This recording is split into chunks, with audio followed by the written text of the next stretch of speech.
제가 제목을 나와 같은 혹은 다른 타자 이렇게 붙였는데 사실 이거는 관계의 문제잖아요. 나하고 타인하고의 관계의 문제인데 어떤 경우에는 이제 동일하고 유사하다 이렇게 생각할 수도 있고 아니면 다르다 이렇게 생각할 수도 있는데 만약에 다르다고 생각한다면 아무래도 갈등과 투쟁 이런 관계겠고 같다고 생각을 한다면 좀 공동체적인 의미에서 인간의 본질이 같기 때문에 같다 이제 이런 의미의 생각을 할 것 같은데 거의 두 가지의 관계를 가지고 타인에 대한 철학이 성립된 이후부터 그냥 이 두 관계를 가지고 사람들이 계속 이야기를 했던 것 같아요. 근데 이제 뭐 해결 같은 경우에는 타인과의 투쟁과 갈등은 그냥 우리가 부인할 수 없는 사실이다, 그러니까 팩트다. 그래서 거기서부터 시작을 한다 이렇게 이야기를 하는 경우에는 갈등 관계예요.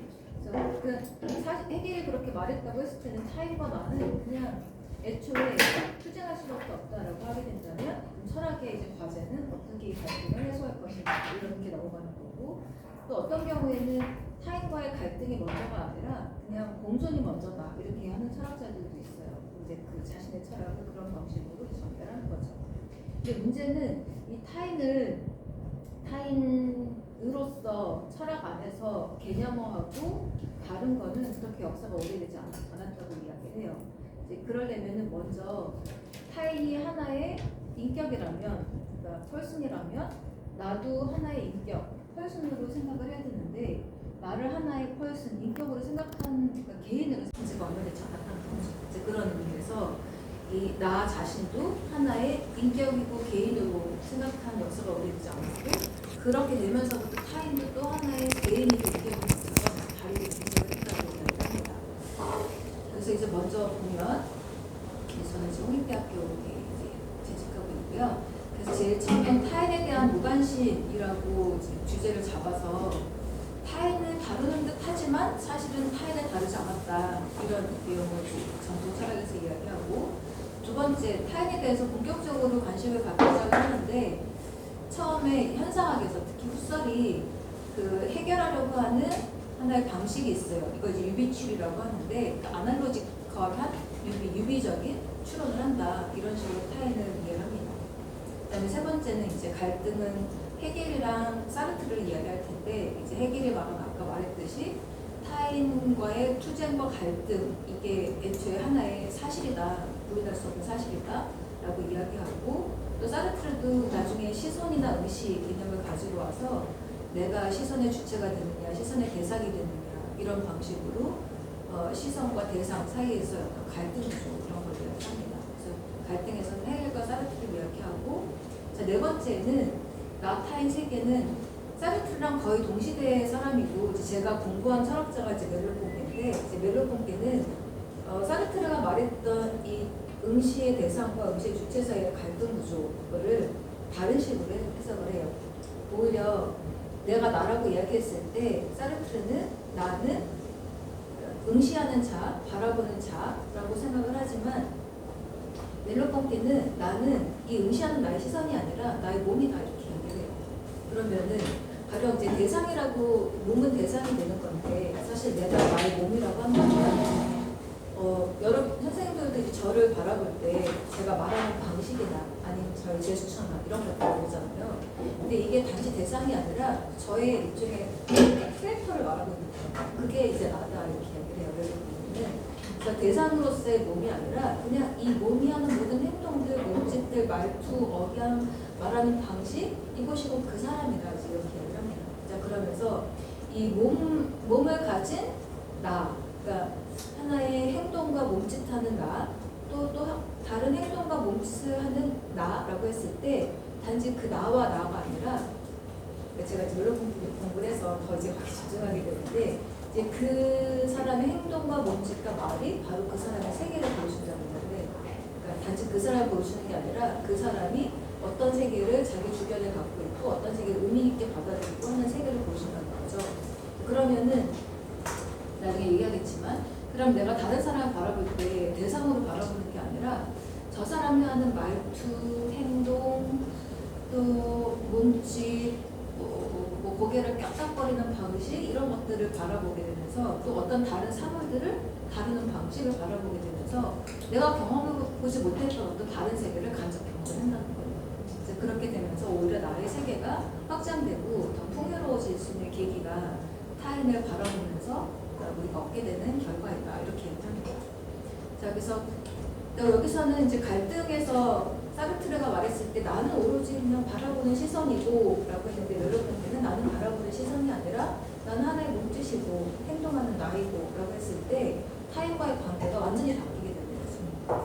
그런 내용을 이제 하고 지금 4번이라고 잘못 이야기했는데 공감에 의한 소통은 이제 슐러를 주로 이야기했는데 공감은 이제 심퍼티고 그거에 좀 다른 개념이 엠퍼티가 있는데 엠퍼티는 우리가 요즘 많이 얘기하잖아요. 공감. 그러니까 상대방의 마음 상태에 나를 투여해서 상대방을 이해하려고 하는 거. 이게 엠퍼티인데 이제 막스 슐러는 엠퍼티는 그러니까 뭐 예를 들어서 우리가 술집에 가서 막 거기 분위기가 흥겨워. 그럼 내가 술집의 분위기에 그냥 젖어들잖아요. 그러니까 이건 타자를 이해하는 진정한 방식이 아니라고 봐요. 심퍼티 같은 경우에는 그냥 타인의 마음 상태로 들어가는 게 아니라 타인의 고통과 관계를 갖는 게 이제 심퍼티예요. 그래서 어떤 고통이라고 하는 거는 가령 이제 뭐 병자나 아니면 사회에서 약자라든가 이런 사람들이 고통을 가질 때 그 고통은 공유되는 게 아니고 오롯이 그 사람의 것인 거잖아요. 그래서 그럴 때 심퍼티가 필요한 이유는 다른 사람이 갖고 있는 그 사람만의 고통을 이해하려면 단순하게 감정이 그냥 전파되고 감염되는 거고 다른 노력이 필요하다고 보는 거죠. 그래서 막스 슐러는 심퍼티를 강조하면서 그 타인의 고통에 대해서 이해하려고 하는 일종의 의지, 노력, 이게 타인을 이해하는 가장 중요한 방법이라고 얘기를 합니다. 그래서 엠퍼티랑 심퍼티로 구분을 해요. 엠퍼티는 타인에 대한 이해의 근본적인 방법이 될 수 없다. 타인의 고통을 이해하는 방법만이 타인을 이해하는 근본적인 방법이 될 수 있다. 이렇게 얘기합니다.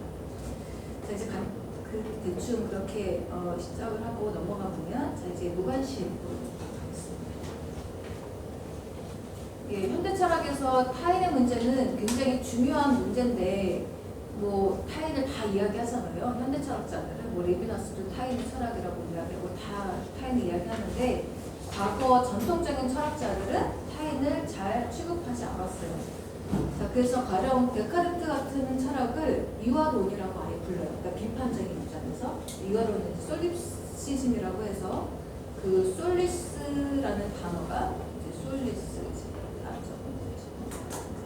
여기 솔립시즘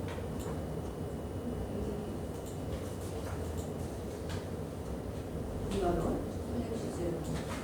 자, 이 솔립시즘은 솔리스라고 하는 홀로 라틴어에서 홀로라는 단어랑 그다음에 또 시즘, 홀로이즘 이런 그런 의미를 갖고 있어요. 그래서 유아론은 한자로도 보면 나 앞자를 써서 오로지 나인 그런 철학이라고 데카르트 철학을 비판을 합니다. 자, 그 데카르트한테는 데카르트 우리가 잘 알고 있는 게 코기토잖아요. 나는 사유한다. 그래서 오로지 확실한 거는 사유하는 나뿐인 거고 나 주변에 있는 모든 것들은 의심의 대상이 되는 거예요. 그러니까 확실한 건 오로지 나야. 이런 식으로. 자, 그랬을 때 내 옆에 있는 타인도 사실은 나한테는 나만 확실한 거기 때문에 이 길거리를 지나가는 사람조차도 마네킹일 수 있어. 의심의 대상이야. 이렇게 생각을 한다는 거죠. 이런 걸 이제 솔리시즘이라고 하는데 유아론 바로 그런 사람한테는 타인이 들어설 자리가 타인이 있을 만한 자리가 별로 없게 되죠. 자, 그래서 이 전통 철학에서는 타인을 거의 취급하지 않았고 여기서 향연 같은 경우에도 향연은 그 플라톤의 향연이고 거기에 뭐 소크라테스와 여러 그 당시의 고대 그리스 사람들이 뭐 사랑에 대해서 대화를 나누는 이제 그런 거를 대화록을 묶인 그게 향연인데 이제 주제가 사랑이죠. 자, 사랑은 우리가 사랑을 생각을 할 때에는 저 사람을 사랑하는 거지 내가 사랑이라고 하는 어떤 숭고한 가치를 사랑하는 게 아니잖아요. 저 사람을 사랑하는 거기 때문에 특히 감정적인 거, 뭐 미움, 사랑, 증오 이런 것들은 바로 어떤 상대방의 인격이 반드시 필요하고 상대방의 인격을 전제를 하는 거예요. 그럼에도 불구하고 향연에서는 나중에는 이 사람이 한 소년의 사랑, 그 당시에 동성애가 이제 많이 일반화되어 있었어요. 그러니까 한 사람이 사랑으로 시작을 해가지고 제일 마지막에는 이데아의 사랑까지 간다 라고 했을 때 마치 한 사람에 대한 사랑은 이쪽에 그냥 미끼에 불과한 것처럼 나중에 이데아로 가기 위한 사랑으로 가기 위한 하나의 그냥 단계인 것처럼 앞에 있었던 그 사람이 사라져요. 평행에서 보면. 그래서 사랑이라는 감정을 다루는 철학에서조차 결국에는 타인을 목적으로 다루는 게 아니라 타인을 지우는 방식으로 사랑이 이루어졌다. 이런 식으로 전통 철학에서는 그러니까 타인 혹은 인격에 대한 내용이 거의 없죠. 부재하죠. 자, 그래서 제일 마지막에 평행에서조차 사랑이 발전하고 순수하게 된다는 것은 그 사랑의 감정을 비인칭화, 누군가에 대한 사랑이라고 하는 것을 다시 없애버리고 탈인격화, 누군가를 사랑한다고 하는 그 사람에 대한 것을 탈인격화시키는 것이 사랑이었다. 그래서 이제 오른쪽 여기 보면은 이게 왼쪽에 있는 사람은 알키비아데스고 오른쪽에 소크라테스예요. 이제 이 향연을 읽어보면 되게 재미난 에피소드들이 많이 있는데 거기에 그 아리스토파네스가 그런 것도 있거든요. 그러니까 워낙에 인간은 두 개의 성이 같이 묶어서 하나였다. 남자 여자, 여자. 근데 얘네들이 너무나 오만하게 나중에는 행동을 해서 신이 걸주느라고 반을 갈라놓았다. 그러다가 이제 갈라놓으니까는 남자가 결합되어 있던 반쪽은 자기 반쪽을 남자를 찾으려고 해서 동성애들 이야기하고 뭐 이런 이야기를 한 게 앞에서 나오는데 그게 아마 그 뮤지컬 헤드윅 영화도 헤드윅이 있는데 헤드윅 영화가 되게 재밌거든요. 그 앞부분에 바로 이제 아리스토파네스의 그걸 애니메이션을 해가지고 이제 보여주는 게 있어요. 되게 잘 그렸어요. 근데 그런 내용도 나오고 또 하나는 이제 알키비아데스가 이 당시에 이제 장군인데 미소년이에요. 그러니까 알키비아데스는 끊임없이 소크라테스한테 구애를 합니다. 나는 소크라테스 선생님을 너무너무 사랑하는데 소크라테스 선생님이 나를 받아주지 않는지 모르겠다. 계속 구애를 하면서 그때 말하자면 소크라테스는 그 마르시아스라고 해서 신화 속에 나오는 반인 반수를 비교해요. 그래서 모양은 얼굴은 굉장히 못생겼는데 마치 반인 반수처럼 못생긴 인물인데 일단 그 마르시아스가 목동이라서 피리를 불거든요. 피리 소리를 부르면 사람들이 다 그 소리가 아름다워서 현혹이 됩니다. 그래서 소크라테스도 마찬가지로 못생겼는데 들창포에다가 되게 못생긴 사람인데 마르시아스가 피리를 부르듯이 말을 하기만 하면은 너무나 그 말을 들은 의미가 아름다워서 모든 사람들의 영혼을 사로잡는다. 그래서 나는 사랑할 수밖에 없어. 이렇게 합니다. 저는 이 말이 되게 인상적이어가지고 도대체 어떻게 말을 하면 아름다운 피리 소리처럼 사람들의 영혼을 사로잡고 반하게 만들 수 있을까 해서 그런 생각을 갖는데 이제 그런 이야기를 합니다. 근데 여기서도 향연에서도 아까 말했던 그 사랑이 인격에서 시작해서 나중에는 그냥 사랑이 이데아로 가는 방식으로 그냥 에피소드에 불과한 것으로 끝나버려요. 이제 그 사람에 대한 이야기는 이런 방식으로 계속 타인에 대해서 무관심을 했다는 거죠. 무관심했다는 거죠. 그리고 아까 말했던 데카르트의 경우에도 나는 사유하는 것이고 유일하게 확실한 것이 바로 나는 사유한다라는 그 사실 자체다. 그렇게 했을 때 이 나의 사유가 아닌 나머지 바깥에 있는 모든 것 이런 거는 다 의심의 대상이 되는 거죠. 나의 대상이 됩니다. 이 외부 세계에는 인간도 포함돼요. 인간. 자 그래서 나는 저 바깥에 있는 인간이 나와 마찬가지로 사유하는 어떤 존재라고 하는 거를 나는 의심할 수 있어. 이렇게 가는 거죠.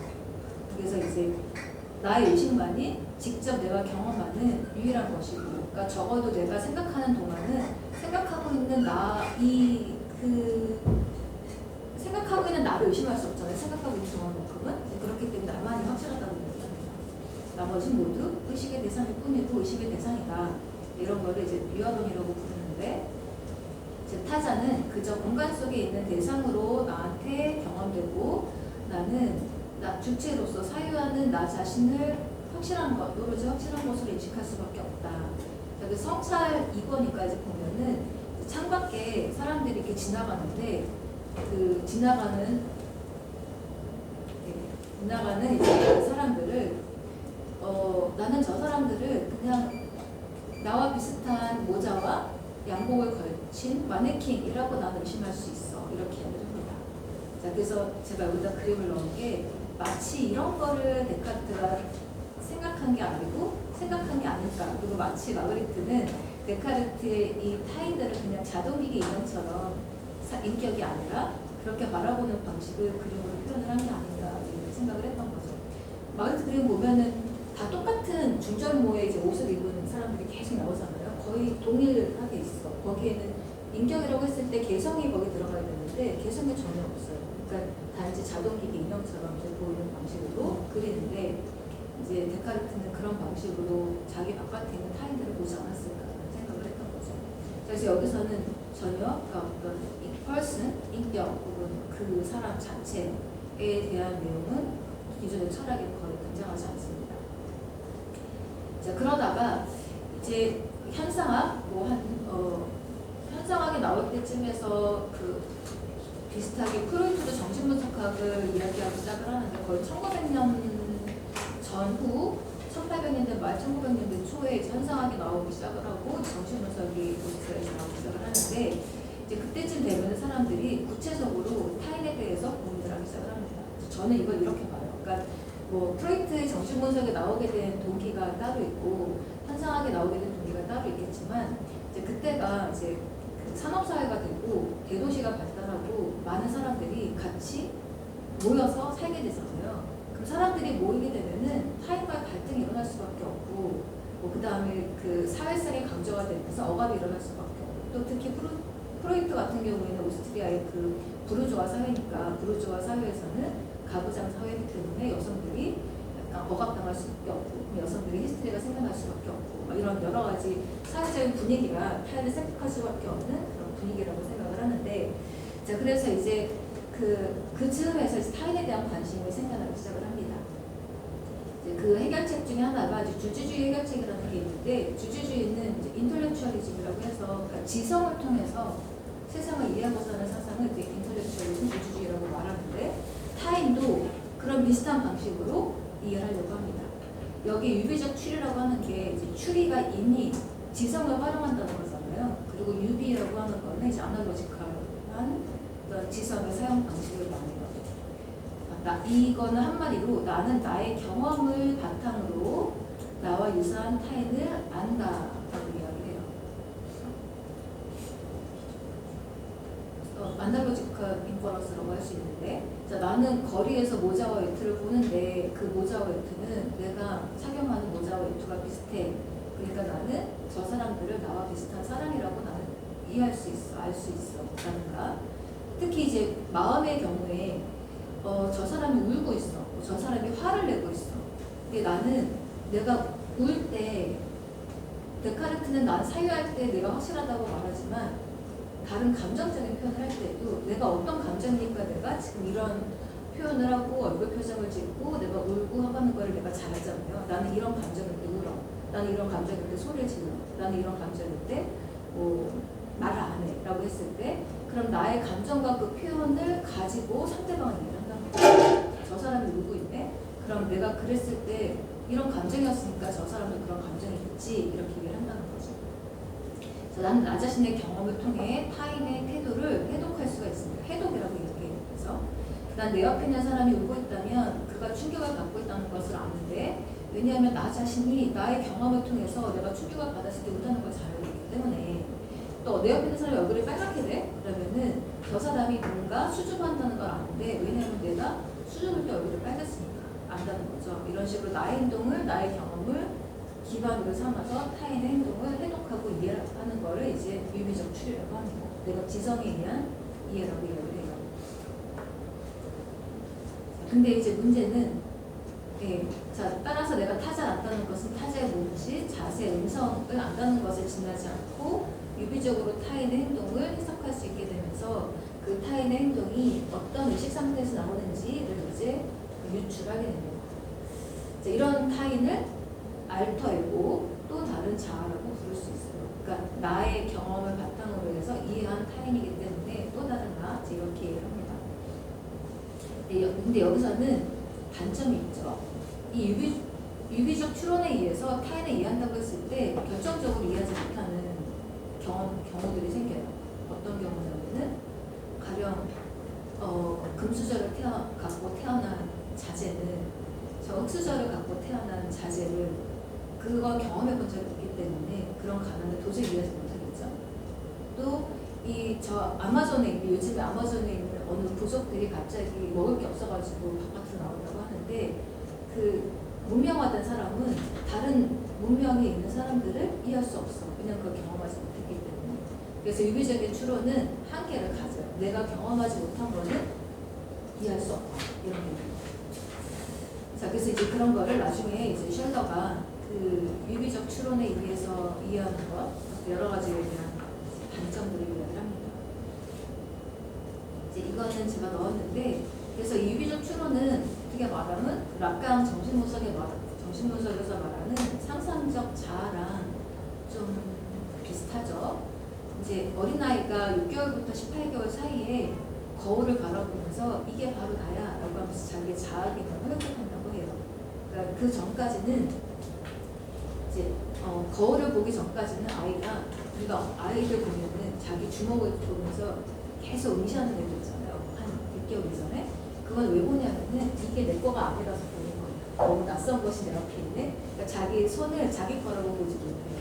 이제 그러다가 6개월, 18개월 정도가 되면은 거울에 있는 자기 모습을 바라보면서 이게 팔다리 머리 다 따로따로 노는 게 아니라 이게 다 나구나 라고 하는 거를 아이가 자각하게 되고 그때 그 자기의 자아 개념이 형성되는 거예요. 그리고 이때 이 자아를 상상적 자아, 이미지로서의 자아라고 부르는 거예요. 자, 근데 이런 자아 개념이 아까 알파이고 또 다른 나를 이야기하는 것처럼 이런 자아 개념이 어느 정도는 타인을 이해할 때 좀 작동을 한다고 보는 것을 거기에 대해서 개입이 됩니다. 자, 그 다음에 이제 갈등으로 넘어갈게요. 자, 이제 지성으로 타인을 이해하려고 노력을 하는데 이제 그거에는 한계가 있다.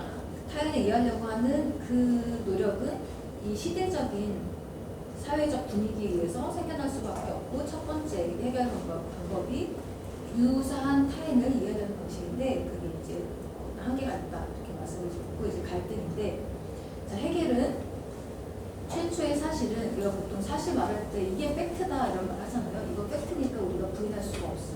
마치 그게 진리인 것처럼 이런 식으로 말하는데 그런 식으로 해결은 최초의 이 팩트는 데카르트의 사유하는 나는 사유한다 이게 아니라 의식들 간의 갈등이다 이렇게 해요. 의식들 간의 갈등이다.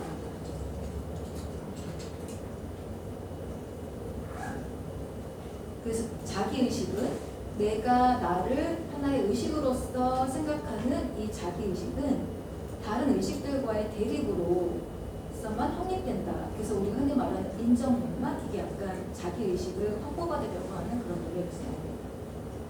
만약에 데카르트처럼 나가 그냥 혼자 있어. 그러면은 나는 굳이 확인을 받을 필요도 없고 인정받을 필요도 없죠. 자, 그런데 내가 나라고 말하는 것은 여기 보면 동시에 다른 사람들도 하나의 나라고 인정을 하는 거고 즉 어떤 생귤러한 존재라고 인정을 하는 거고 내가 나라면 나하고 똑같은 권리를 가진 다른 나들이 존재한다는 거 이걸 동시에 인정을 한다는 거죠. 내가 나라고 말할 때 그래서 어린아이들 보면은 선생님이 뭘 물어봐 그럼 아이가 대답을 하려고 할 때 나요 이렇게 서로 얘기하잖아요. 만약에 그냥 아이가 혼자만 있으면 나요라고 얘기 안 할 텐데 나요라고 한다고 하는 거는 그 모든 아이들이 다 나라고 하는 걸 인정하면서 그 중에 나를 뽑아주세요 이렇게 말하는 거죠. 이런 식으로 이제 나라고 말할 때는 이미 다른 나라고 하는 존재들을 인정을 한다는 거죠.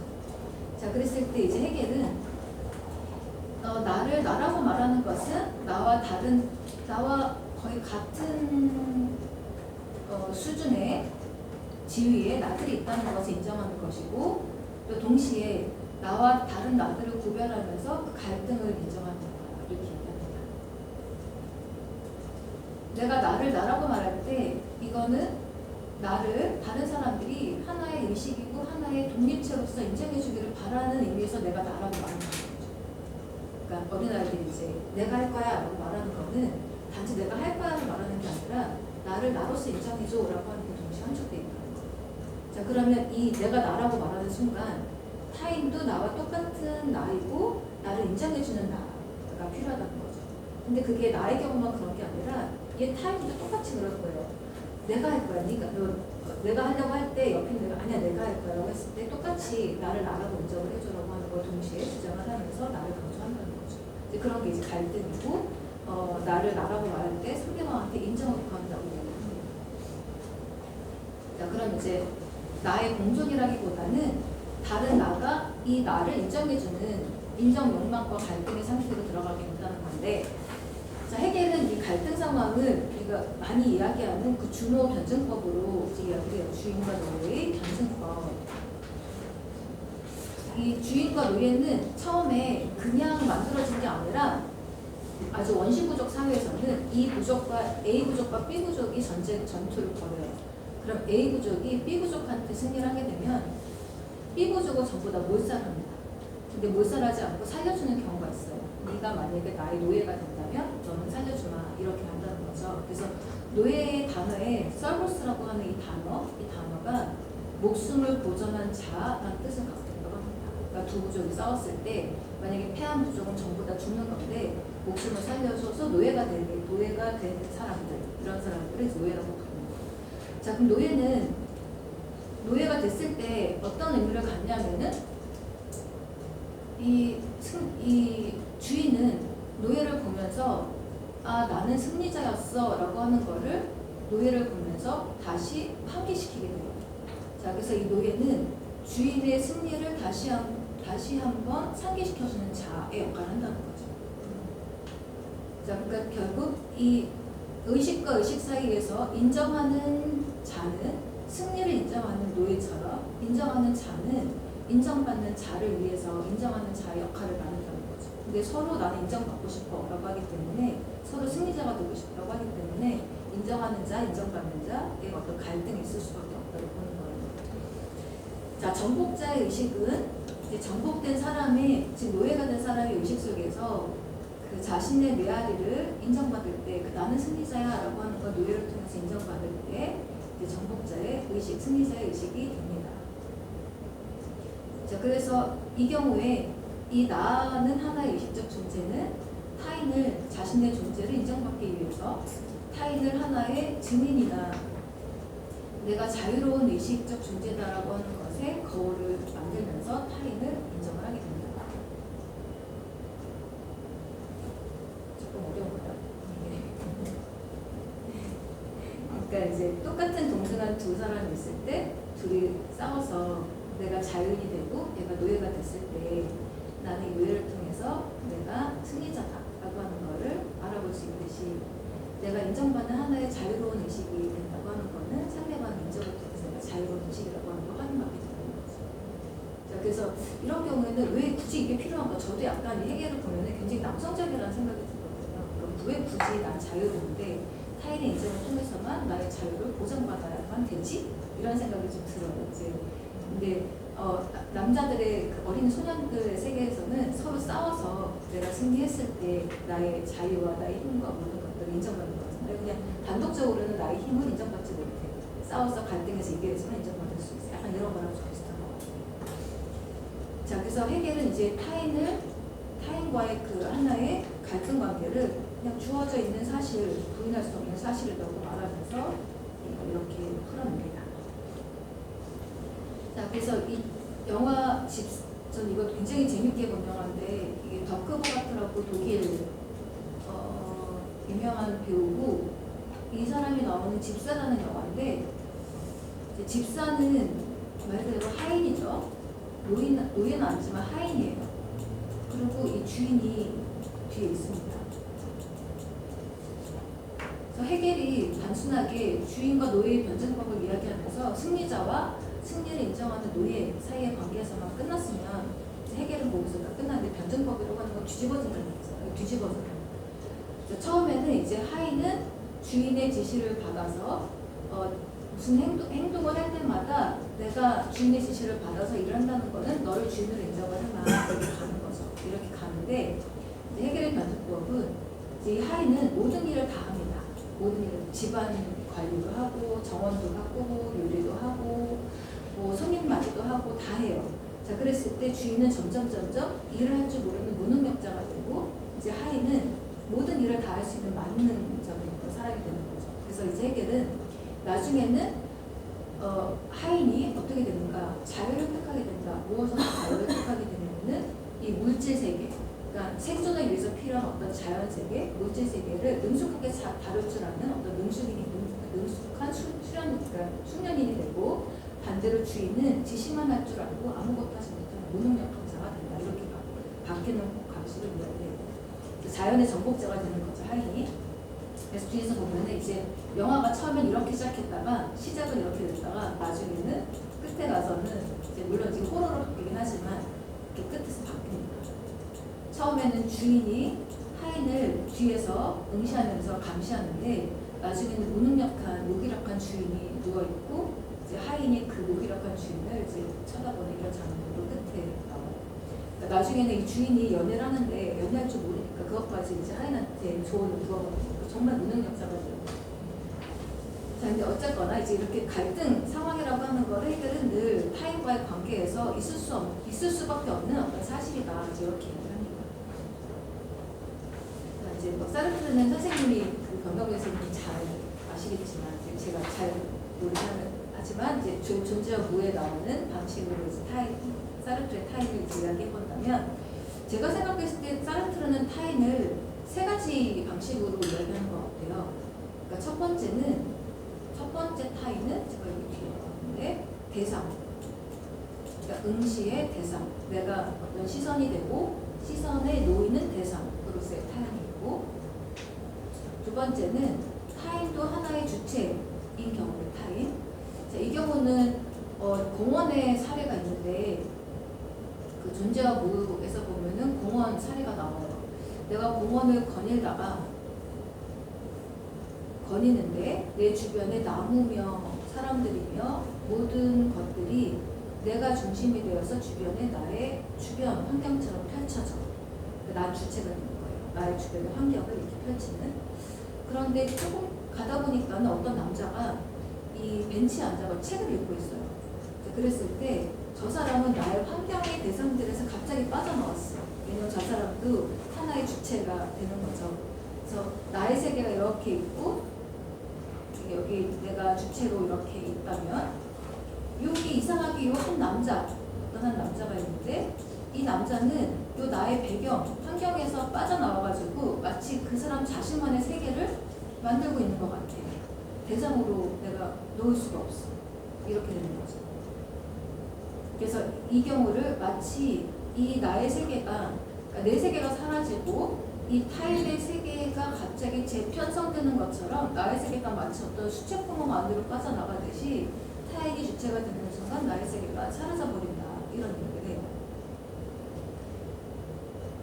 그리고 또 이제 제가 든 사례는 첫째 아이가 태어났을 때 그 첫째 아이가 태어나면 온 집안의 귀염둥이가 되잖아요. 그래서 엄마, 아빠, 삼촌, 이모 할 거 없이 다 자기 주변에 몰립니다. 얘가 이제 애지중지 되는 거죠. 그런데 둘째 아이가 태어나.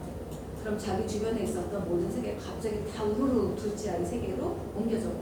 그랬을 때 이런 경우, 자 이제 나만이 중심이 되는 주체라고 생각을 했는데 내가 아닌 다른 주체가 등장을 하게 되면서 나의 세계가 경고했던 나의 세계가 뭔가지 허물어지는 이런 종류의 경험을 이야기를 하고, 자 세 번째는 이제 응시인데, 자 응시는 엄밀하게 말하면 꼭 타인이라고 볼 수는 없을 것 같아요.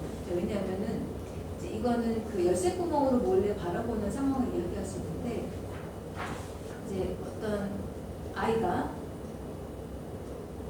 건너편 방에서 뭐가 일어나는지 궁금해가지고 열쇠구멍으로 몰래 바라봅니다. 자 그랬을 때 근데 얘는 이제 오로지 응시밖에 없는 거예요. 자기 몸은 상대방한테 안 보여. 난 눈만 있는 거죠. 이제 그랬는데 어느 순간 갑자기 발자국 소리가 들린다거나 부시락 소리가 들린다거나 화들짝하게 놀라겠죠. 이제 그랬을 때 그게 일종의 얘는 처음에 나는 응시하는 존재로서만 있었는데 갑자기 내가 발각되는 거, 내가 이 세계 속에 있다고 하는 거를 발각되는 어떤 순간, 이런 거를 응시를 경험하는 순간이라고 이야기해요. 근데 이때 응시는 사실 타인이라기보다는 저 바스락거리는 소리는 타인이 아니어도 뭐 고양이가 지나간 소리도 들 수 있고, 또 뭐 바람이 흩날려가지고 뭐 커튼이 젖힌 소리도 들 수 있고 이런 거잖아요. 그래서 엄밀하게 말하면 이 응시된 느낌에서 이 발각된 느낌에서 갖는 응시의 그 주인공은 타자가 아닐 수도 있어요. 이제 이 말은 응시의 경험은 내 안에서 일어나는 수치심의 경험을 연결되는 거죠. 그래서 이 세 번째 응시의 경우에는 꼭 타인이 아니더라도 가령 뭐 신이라든가 아니면 나의 어떤 신이라든가 좀 나의 어떤 수치심을 불러일으키는 어떤 계기라든가 이런 것들을 응시라고 이야기를 합니다. 자, 이렇게 세 가지를 이야기하는데 일단 이 첫 번째랑 두 번째가 우리가 경험할 수 있는 구체적인 그런 타인이겠죠. 대상으로 바라보거나 아니면은 그냥 그 타인을 또 하나의 또 중심이 되는 주체로 바라보거나. 그래서 이제 다시 와보면 자, 사르트르는 이 응시, 불어로는 흑야고 이제 영어로는 게이지라고 하는데 응시를 통해서 타자의 경험을 이야기합니다. 나를 보는 타인의 응시는 내게 즉각적으로 인간적인 의미를 가진다. 타인이 나를 응시할 때 나는 타인의 눈을 내가 묘사할 수 있는 대상으로 더 이상 볼 수가 없게 된다. 그러니까 뭔가 이제 주도성이 공이 저쪽으로 넘어간 거예요. 그러니까 내가 만약에 타인이 얘는 눈 색깔이 파란색이네, 눈 색깔이 녹색이네, 얘 눈이 찢어졌네, 눈이 쌍꺼풀인데라고 하면은 이미 난 대상으로 바라보는 거죠. 지각하고 감각하는 거니까. 근데 만약에 타인이 나를 바라볼 때는 더 이상 지각의 대상으로, 감각의 대상으로 볼 수가 없게 된다는 거죠. 자, 그래서 내가 응시할 때 난 타인의 눈을 사물로서 내가 묘사할 수 있는 대상으로 더 이상 보지 않게 된다. 타인이 나를 응시한다는 것을 알게 되면 나는 그의 눈을 지각할 수가 없다. 눈이 너를 응시할 때 그 눈이 아름답다든지 못생겼다든지라는 걸 발견할 수 없고 눈동자의 색깔에 주목할 수가 없게 된다.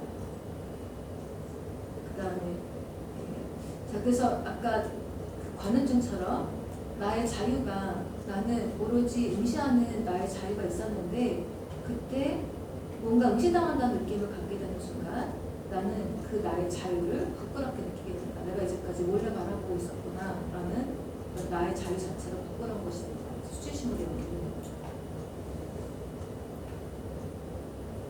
이와 반대로 내가 바라보는 사람들, 나는 이 사람들을 대상으로 다시 연결시켜버리고 나에 대한 타자로서 이들과 관계를 갖게 된다. 나는 이들을 의시하면서 나의 능력을 가늠하게 된다. 자, 이제 그랬을 때 아까 이제 응시라고 하는 게 나한테 수치심을 불러일으키는 어떤 것을 응시라고 이야기했잖아요. 그래서 그 수치심을 불러일으키는 응시는 물론 타인을 통해서 올 수도 있지만 나한테 수치심을 불러일으키는 무엇이가 응시가 될 수 있는 거죠. 응시가 될 수 있는데 그래서 이제 이런 거를 많이 저널에서 사진으로 이용을 하죠. 보면은 이건 아주 오래전에 라이프지에 팔레스타인에 거주하는 여자아이를 찍은 사진인데 이 아이가 지금 30대 나이가 많다고 이야기해요. 이제 보면은 우리는 피해자라고 봤을 때 피해자는 피해자로서 있어야 돼라고 생각을 하죠. 그러니까 우리를 부끄럽게 만드는 응시라든가 시선의 주체가 되면 안 되고 그냥 피해자는 피해자다워야 돼라고 보통 흔히 생각을 할 텐데 근데 바로 그 피해자에 놓여있는 사람의 시선을 강조하게 되면은 피해자가 더 이상 아니라 나를 부끄럽게 만들거나 하나의 시선으로서의 주체의 자격을 지위를 획득하게 됩니다. 그래서 이런 것들이 좀 많이 이제 그 전환해서 이용을 하죠. 그래서 왼쪽에서 보면은 팔레스타인 소년들, 그러니까 나도 하나의 주체야, 나도 하나의 너희와 똑같은 어떤 사람이야라고 하는 거를 이제 우리를 바라보면서 그러니까 거꾸로 느끼게 한다거나 아니면 오른쪽에부터 보면은 이게 그 감독 이름을 까먹었는데 2000 그 파리 방류 폭동이 있기 전에 나왔던 영화거든요. 그 엔느는 이제 증오란 뜻이에요. 그리고 여기 있는 주인공들이 이제 파리의 그 주변 변두리에 알제리, 그러니까 이민자들을 다 거기다가 거주하게 하고 높은 아파트들을 이제 지은 다음에 거주하게 하고 그러니까 먹고 살긴 해주는데 이 사람들은 일자리가 없어. 그러니까 일자리를 얻으려면 그 사회 안에 편입이 돼야 되는데 단지 동물적으로 먹고 살기만 해주고 일자리를 얻기는 힘들게 되는 거죠. 자, 그래서 이 안에서 폭동이 일어나고 그런 사건들이 벌어지는데 바로 거기에 살고 있는 사람들을 다루는 영화예요. 그랬을 때 우리가 늘 뭐 프랑스인이라면 생각하는 파리 변두리에 사는 직업이 없는 젊은 청소년들, 불량 청소년들이라고 생각하는 어떤 정체성들이 있잖아요. 이런 거를 이제 뒤집어가지고 이제 우리도 하나의 뭐 주체이고 인격이고 시선이야라고 하는 방식으로 이제 포스터를 만드는 거죠. 그러니까 만들어진 이미지에 갇히지 않는 방식으로 그 사람들을 만들려면 시선을 강조하고 우리를 거꾸로 바라보게 하는 방식이 필요하다는 거예요. 자, 이제 이런 것들이 이제 사르트르가 말하는 시선이랑 연결이 될 수 있다고 생각을 합니다. 자, 사르트르한테도 마찬가지로 내가 응시의 주체가 되느냐 아니면 타인이 응시의 주체가 되느냐가 같은 상황이긴 한데, 하지만 응시라고 하는 것만은 따로 떨어뜨려서 봤을 때에는 이 응시는 내 안에 어떤 수치심과 나의 자유 자체를 뭔가 부끄럽게 느끼게 만든 어떤 그런 의미와 기능을 갖는다, 이렇게 말할 수 있습니다. 자, 이제 멜로풍디는 제가 좀 너무 빠르게 하네요. 네. 자, 멜로풍디는 사르트르의 동료이고 친구였는데 이 타인을 물화, 그러니까 대상화시키거나 연결시키거나, 그러니까 그냥 내가 바라보는 지각하는 무언가 사물처럼, 아니면 나를 그냥 사물처럼 만들거나 타인을 사물처럼 만들거나 주체가 아니라, 자, 이런 의식 존재가 과연 나라고 할 수 있는가라고 하는 거에 또 질문을 던지는 거죠. 그래서 우리는 그런 시선이고 의식 존재가 아니라 우리 신체로서도 존재한다. 그러니까 대상으로서의 신체가 아니라, 그러니까 제가 바라보는 뭐 김유정 선생님은 안경을 쓰시고 약간 날씬하시고 뭐 이렇게 되잖아요. 이제 이런 게 아니라 다른 식으로 바라본다는 거예요. 아, 김유정 선생님은 뭐 어떻게 앉아있을 때 태도가 어떻고 말할 때 어떻고 목소리가 어떻고, 이게 곧 그 사람이라고 보는 거죠. 실제로서도 존재한다. 그러니까 대상이 아니라 그냥 실제로 존재한다라고 한다는 거예요. 그래서 타인의 의식 앞에 놓인 이 신체는 대상화된 신체가 아니라 사물처럼 신체가 아니라 그 고유한 신체이다. 웰로봉드는 이거 이제 포그 프로프르라고 해서 오은 바디, 그 사람만의 신체다, 이렇게 얘기해요. 뭐 의사들이 보는 신체는 엑스레이 찍고 나면은 다 똑같은 데 위가 있고 똑같은 데 뭐 뼈가 있고 다 이렇게 있잖아요. 다 똑같은 신체죠. 근데 그게 아니라 표현하는 신체는 바로 그 사람만의 신체예요. 뭐 누구는 뭐 팔짱을 끼고 누구는 뭐 어깨를 뒤로 적축하는 거 그 사람만의 신체죠. 그래서 이런 것들을 고유한 신체라고 말하면서 그게 곧 나다, 이렇게 이야기를 합니다. 자, 이제 이 신체는 몸짓으로서의 신체고, 멜로뽕티가 이제 이거를 데카르트는 I think잖아요. I think. 이게 코기토죠. I think. 이게 데카르트의 코기토인데 요걸 약간 벤치마킹을 합니다. 자, 이게 의식이라면 사유구 의식적 존재를 말하는 거라면 멜로뽕티는 I think가 아니라 이 I는 I can으로 말할 수 있어, 이렇게 이야기합니다. 그러니까 I can은 나는 말할 수 있어, 나는 어떤 표현을 할 수 있어, 나는 이렇게 움직일 수 있어 하는 그 행동, 신체의 문제과 관련된 I can을 써요. 그래서 나는 할 수 있다의 그런 실천적인 존재다, 이렇게 이야기합니다. 그러면 사르트르의 공원의 상황을 우리가 바꿔서 생각할 수 있는데, 이게 아까 제가 말씀드렸던 나의 세계가 갑자기 수채구멍 안으로 빠져들어가듯이 타인이 하나의 중심이 되는 순간 내 세계가 무너져 버린다, 이런 걸 말하는 건데, 그게 아니라 예를 들어서 다르게 한번 읽어볼게요. 사르트는 이렇게 적어요. 나는 여유있게 공원을 산책하면서 나의 세계를 내 주변에 펼친다. 내가 다 지각하는 어떤 주변의 세계예요. 공원 안에 있는 나무들, 또 작은 길들, 산책하는 다른 사람들은 모두 나를 중심으로 나의 세계 속에 들어가 있다.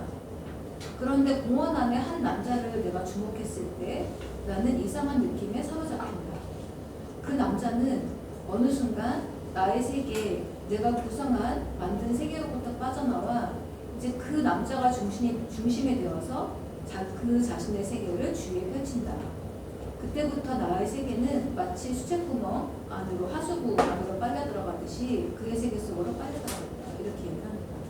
근데 멜로뽕티는 전혀 다르게 이렇게 표현합니다. 자, 나는 타인을 지각한다. 난 타인을 지각을 해요. 정확히 말해서 나는 타인의 몸짓을 지각을 하고, 타인이 이런저런 사물을 다루는 방식을 지각을 하고, 타인이 세계 속에 존재하는 방식을 지각을 한다. 그 세계는 나의 세계 위에 마치 여러 중심을 가진 동심원들처럼 겹쳐진다. 타인의 세계가 나의 세계와 무관한 것이라고 말할 수 없는데, 왜냐하면 내가 지각하고 경험하는 이 세계를 타인도 지각하고 경험하기 때문이다. 타인의 몸짓을 지각하고 그럼으로써 타인의 세계를 경험함으로써 나의 세계는 이제 그 풍요로움을 더하게 된다. 그러니까 이제 예를 들어서 우리가 또 고급 레스토랑에 갔는데 앞에 있는 수저 막 이런 게 있어요. 그러면은 나는 이걸 한 번도 다뤄본 적이 없어. 이 식기구를. 그럼 우리가 하는 게 옆에 있는 사람은 어떻게 다루지? 이렇게 다뤄보잖아요. 그러면은 똑같은 이 수저와 나이프와 포크인데 그 사람이 다루는 방식을 통해서 수저와 포크의 어떤 새로운 용도를 알게 돼요. 이런 식으로 타인이 어떻게 행동을 하는가를 보게 되면은 내 안에 갇혀있던 세계가 약간 더 확장되고 다른 의미를 가진 또 세계, 또 다른 세계가 내가 모르는 세계가 있었구나 이렇게 알게 된다는 거죠. 자, 그래서 오히려 타인을 지각을 할 때 타인을 대상으로 지각하는 게 아니라 타인이 그 세계를 어떻게 다루는가, 또 나와 다른 타인의 세계는 또 어떤 것인가라고 하는 걸 내가 관찰하게 되면서 내 세계가 더 넓어지는 거죠. 자, 그거는 왜냐하면 우리 같은 세계 속에 있기 때문에, 그래서 내 세계 안에 갇힐 수가 없다는 거예요. 이렇게 이야기합니다. 자, 실제로 제가 요즘에 영어 학원을 다니는데, 영어 회화원 다니는데 거기서 이런 말을 하거든요. 뭐라고 하지? 했던 말을 이렇게 반복해서 하는 거. 그러니까 뜻도 모르고 그냥 말을 따라하라고 그래요. 처음에. 이제 그게 뭐냐면은 이제 언어의 의미를 모르는데 그 사람의 몸짓을 따라하는 거야. 말을 따라하는 거야. 그러면은 이제 말의 의미를 그 다음에 얻게 되는 거죠. 이런 식으로. 그러니까 어린아이조차도 아이는 말이 없는 세계 속에 있다가 타인이 말하는 거를 보고 따라하게 되면은 그 몸짓을 따라하게 되면 언어의 세계 속에 들어간다고 얘기를 해요. 이런 식으로. 자, 이렇게 이제 어린아이에게도 마찬가지로 몸짓의 모방이 일어나면서 아이는 침묵의 세계 속에서 이제 말이 있는 세계 속으로 더 확장을 해 나갑니다. 아이는 이제 언어의 세계 속으로 들어간다. 자, 그래서 멜로뽕티한테 타인의 경험은 사르트르나 아니면 헤겔처럼 갈등 또 대립 이런 게 아니라 내 세계를 좀 더 풍요롭게 만드는 방식, 내 세계를 좀 더 깊이를 주는 방식. 그래서 멜로뽕티는 이제 깊이란 말을 되게 잘 쓰거든요. 세계의 깊이란 말을 써요. 세계의 뭐 지평, 깊이 이제 이런 말은 내가 알고 있는 세계는 늘 그 지평이 확장될 수 있고 내가 살고 있는 세계는 어떤 그 프로파운드 더 어떤 깊이가 있다 이런 얘기를 합니다. 또 타인이 그 하나의 과정이 될 수가 있는 거죠. 타인을 통해서 경험하는 것들이. 자, 이렇게 멜로뽕티와 또 갈등으로서의 타인을 그 타인에 대한 사상을 구별할 수 있게 되고, 자, 그다음에 이제 마지막에 다시 공감으로 처음에 제가 거의 말씀을 드렸기 때문에 이제 간단하게만 얘기해 볼 것 같은데, 자, 근데 진정한 소통은 지금 멜로뽕티 같은 경우에도 약간 뭔가 부족해. 멜로뽕티 같은 경우에 타인을 몸짓으로 이해를 해라라고 말하지만 가령 나와 구체적인 이 누군가와 갈등을 일으키고 있을 때, 그러니까 구체적인 어떤 한 사람하고의 관계를 이야기하진 않잖아요. 그냥 나의 세계를 넓히는 하나의 계기로서, 모먼트로서의 타인 이렇게 가기 때문에 정말 타인에 대한 이야기를 할 수 있을까? 뭐 이런 의문이 드는데, 이제 막스셜러는 이제 그런 의미에서 자, 진정한 소통은 감정, 마음과 연관되는 것이 아닐까 이런 거로 시작을 합니다. 단지 뭐 지각이 아니라 타인을 간접 경험하는 게 아니라 마음의 통합, 교제 같은 게 아닐까. 그래서 막스셜러는 특히 아까 말했던 그 공감, 심퍼티를 강조합니다. 심퍼티한 말도 그 서로 간의 소통에 가장 중요한 특권을 가지는 그런 형태다라고 이야기를 해요.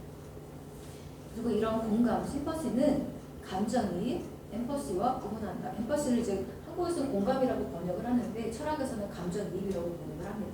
그래서 타인의 감정 속으로 내가 들어가서 그걸 이해하는 방법, 이를 감정이입이라고 이야기해요. 자, 감정이입은 수동적이에요. 그리고 무의식적으로 내가 굳이 노력하지 않아도 참여되는 것, 이런 게 감정이입이라고 이제 쉴러는 이야기합니다. 내가 술집에 들어가서 술집에 들어가면 그 분위기에 휩쓸려서 내가 가지고 있었던 슬픔이 사라지는 걸 느끼고, 또 다른 사람들처럼 웃고 떠들고 노래를 부르면서 행복의 감정을 사로잡히게 된다. 그래서 이건 엠퍼시예요. 엠퍼시. 이건 일종의 심리적 감염이고 타자들이 경험하는 거를 인식하는 게 아니라 그냥 그 안에 젖어드는 거. 내가 그 느끼는 감정 상태 이렇게 말합니다. 자, 그래서 이거는 소통하고자 하는 노력이 들어가는 그런 상태가 아니다. 그래서 가령 군중이 공포에 사로잡혀 모두 도망치고 있을 때 나도 따라서 도망치는 경우, 아까 술집에 들어가서 나도 행복감을 느끼는 경우, 또 공포의 감정이 나를 사로잡는 경우, 자 그럴 때 과연 나는 감정이입의 상태에서 타인들과 소통하고 있는 것일까? 그냥 감정의 감염, 전염이라고 보는 거죠. 그래서 멜로pon티가 어떤 말을, 그러니까 이건 뭐 셜러가 아니라 멜로pon티가 이야기를 하는 건데, 멜로폰트는 이런 종류의 감정을 생각을 해요. 만약에 우리가 지성적으로 내가 혁명을 일으켰을 때 어떤 일이 벌어질까를 내가 지성적으로 이해를 한다면 어느 누구도 혁명에 참여하지 않는다는 거죠. 너무나 공포스러워서. 근데 그렇지 않기 때문에 누구나 다 타인들과 같이 혁명을 일으킨다. 이제 그런 거를 이제 의식하지 않기 때문에 이런 얘기를 합니다. 자, 그래서 뭐 감정의 전파, 감정이입이 이제 엠퍼시라면 이제 심퍼시는 다릅니다. 자, 이거는 내가 어떤 사람을 동정한다면, 그러니까 말했듯이 이 심퍼시는 페인, 고통과 관계될 거예요. 타인의 고통과. 내가 이 사람과 같은 상태라면, 같은 상태라면 나는 이 사람한테 동정을 느끼지 않아요. 나는 이 사람과 다른 상태의 경우에만 그 사람의 고통에 대해서 공감을 느끼게 되는 거죠. 그럼 내가 다른 사람과 다른 상태인데 공감을 느끼려면 나의 노력이 필요하다는 거예요. 그러니까 아까 감정이입이나 공감 같은 경우에는 굳이 노력이 필요하지 않은데, 특히 고통과 같은 경우에는 같은 고통을 느끼는 사람이 동정할 수 없는 거잖아요. 다른 상태가 요구된다. 자, 이는 내가 나 자신이 불행하지 않기 때문이며, 만약 내가 불행하다면 동정의 대상이 될 것이다. 자, 그래서 이런 종류의 공감은 타인이 느끼는 감정을 동시에 느낀다라고 하는 그런 감수성과는 좀 다른 것, 그걸 넘어서는 것. 공감은 타인의 고통이나 기쁨을 하나의 이해하고자 하는 노력, 이해의 대상으로 하는 행위이고, 타인의 고통이나 기쁨을 똑같이 체험하는 것이 아니라 타인의 고통이나 기쁨 같은 거를 이제 인정하고 의식하고 이해하려고 노력하는 것, 이런 거지. 심퍼시라고 이야기를 하면서 이게 타인에 대한 관계에서 가장 중요한 하나의 방법이라고 이야기합니다. 이제 마지막 페이지인데 이 페이지 읽고 이야기 나눠보겠습니다. 그래서 마수샬러는, 자 그래서 우리는 가령 죽음에 대한 불안을 체험하지 않고도 물에 빠진 사람이 얼마나 극도의 공포와 불안을 느끼는지를 이해할 수 있다. 이런 의미에서는 아까 유비추리에 의한 타인의 이해하고는 다른 종류의 이해를 말하는 거죠. 자, 뿐만 아니라 이 셜러는 인간이 한 번도 느껴보지 않은 감정들을 이해할 수 있다고 이야기를 합니다. 자, 이거는 느껴보지 않은 감정을 이해할 수 있다. 이게 공감이라고 이야기해요.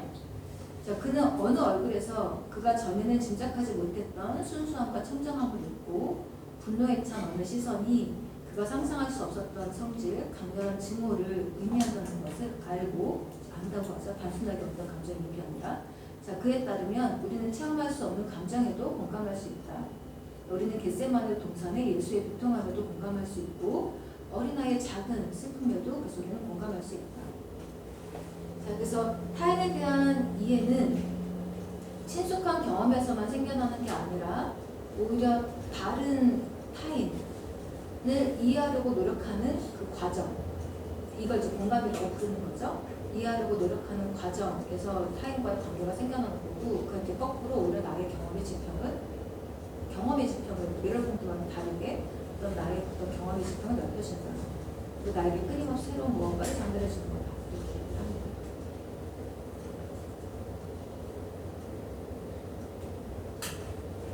네, 너무 철학적인 내용을만 가지고 와서 제가 현실 세계에서 타인의 가정에 예를 들어가지고 왜 사람들이 서로 혐오하고, 왜 정치권 안에서는 왜 저렇게 증오와 혐오의 정치가 난무할까라고 하는 이야기를 해도 좋을 것 같은데 이제 저는 거기까지는 준비를 하지 못했습니다.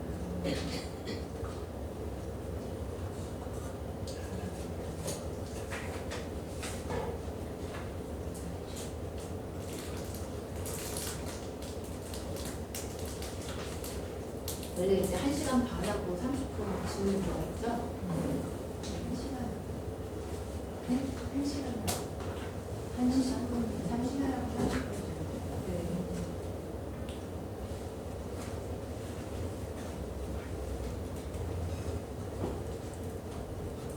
철학 문외한으로서 그게 궁금한 게 지금 막스셀러를 찾아보니까 1874년에서 1928년이 생물년이더라고요. 네. 근데 그거에 대한 메를로 pompi는 조금 더 뒤에, 뒤에 분인데 네. 선생님은 순서를 다르게 하셨잖아요. 네. 그렇게 한 이유는 이 맨 마지막 부분에 좀 더 이제 공감을 하고 네. 그렇기 때문인 건지 뭐 순서를 저렇게 하신 데 이유가 있는지 좀 그거는 이제 헤겔과 사르트르가 비슷하고 그러니까 연결돼 있고 사르트르랑 메르pom피가 비슷한 상황을 이야기하는데 정반대로 해석을 하고 이제 그러다 보니까 이제 쉘러가 지금 그렇게 이제 저 공감에 대해서 더 공감하셔서 그러신 건가? 약간 결론처럼. 그러니까 이게 제가 말씀드렸듯이 그 교양 과목으로 강의 중에 하나를 가르치고 온 건데 제가 참고하는 교재가 있거든요. 이제 그 교재에서는 아마도 이제 쉘러를 제일 중요하게 생각을 했기 때문에 마지막에 보는 거. 저는 그걸 주로 많이 참조해서 중간에 제가 뭐 멜로본드 같은 걸 끼워넣기도 했지만 일단은 큰 틀은 교재를 가지고 있어요.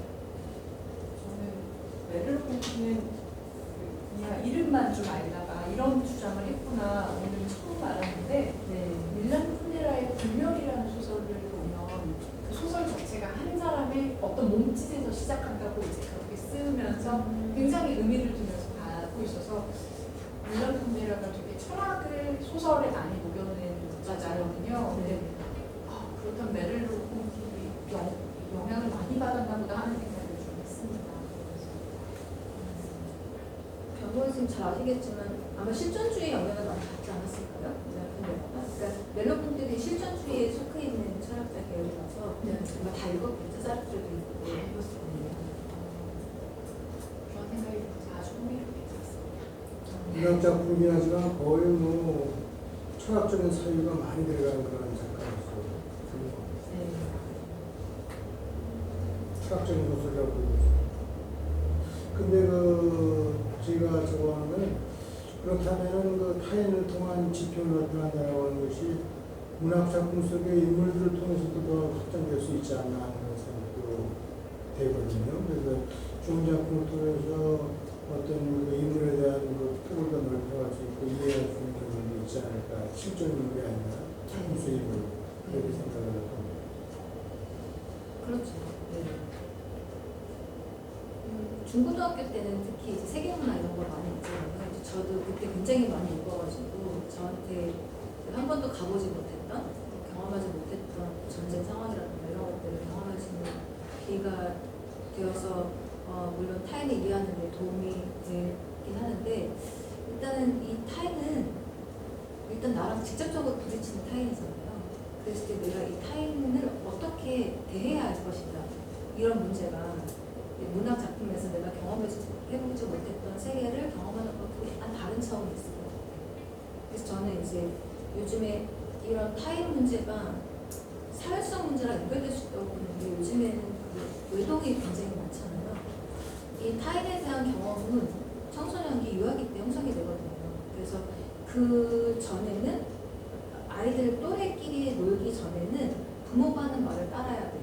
이제 이게 일종의 도덕 법칙인데 유년기, 청소년기에는 그런 도덕 법칙과 거의 동등한 규정으로 있는 게 친구들과 서로 싸우고 다투고 그러다 합의의 과정에 이르고 화해하고 이러면서 자기들만의 규칙들이 만들어지거든요. 이게 도덕인데 이제 그런 과정에서 이 타인을 어떻게 이해를 할 것인가 이런 것들도 알게 되는 거죠. 이게 좀 구체적인 타인인데 요즘에는 그런 경험이 외동이기 때문에 없고 또 중고등학교 때 학원 가잖아요. 그러니까 그런 친구들하고의 이런 사회성을 경험할 기회가 별로 없어가지고 특히나 타인에 대한 문제가 그 청소년들이 성인이 되었을 때 많이 발생을 할 거라고 생각해요. 그러니까 훈련이 안 돼 있고 경험이 부족한 거죠. 실제로 정신건강학과에서 가장 지금 좀 연구 대상을 하는 게 코로나 때 사춘기 부모님들 그러니까 이제 다 온라인 수업을 하고 그 친구들이 10년 뒤에 어떤 모습을 보일 것인가 되게 그걸 연구 엄청나게 하고 있더라고요. 나중에 이제 표본을 받아서 저는 최근에 안세영 그 배드민턴 선수 혹시 네네네. 그 사건이 조금 지금 세대 갈등일 수도 있고 이제 저희가 얘기하는 2000년대생은 또 다르다.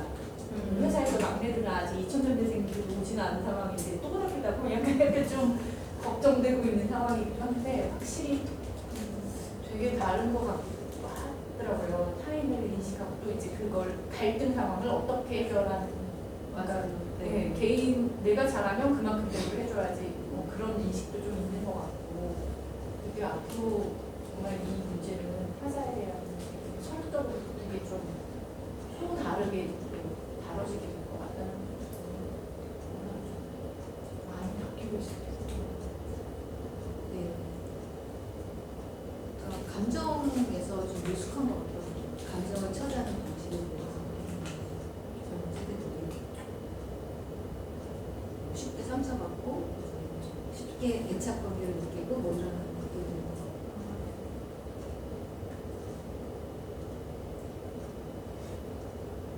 MZ세대 같은 경우에 뭘 가리거나 숨기는 게 아니라 그대로 그냥 그 자기 생각하는 걸 발설하는 그런 어떤 특징 같은 것들이 그냥 가리거나 숨기거나 눈치 보거나 그런 게 아니라 그래서 그런 적이 나타나지 않나 그런 생각이 듭니다. 그동안은 어떤 생각을 해가지고 했다면 그렇게까지 말하지 않았을 텐데